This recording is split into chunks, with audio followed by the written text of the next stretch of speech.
श्री परमात्मने नमः। कर्म फल का सिद्धांत, प्रिंसिपल ऑफ कर्म, अर्थात जीवन में किस प्रकार से कर्म किए जाएं कि पाप न लगे। भगवान ने कर्म का सिद्धांत बताते हुए गीता के 4 अध्याय में कहा है कि न माम कर्माणि लिप्यन्ते न मे कर्म फले स्पृहा इति माम यो भिजानाति कर्माभिर्न स बद्धते। अर्थात कर्म फल की इच्छा न रखते हुए संसार में किए जाने वाले कर्मों से पाप नहीं लगता। अब प्रश्न उठता है कि ऐसे कौन से कर्म हैं जो कर्म फल की इच्छा न रखकर किए जाते हैं।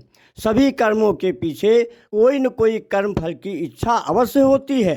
सत्यता तो ये है कि कर्म फल की इच्छा करके ही कर्म प्रारंभ किए जाते हैं। इस प्रश्न का जवाब ये है कि यदि संसारिक कर्म अपने एवं अपने परिवारी जनों के निमित्त किए जाएंगे तो वह सभी कर्म कर्म फल की इच्छा से ही होंगे और उन कर्मों से पाप अवश्य लगेगा।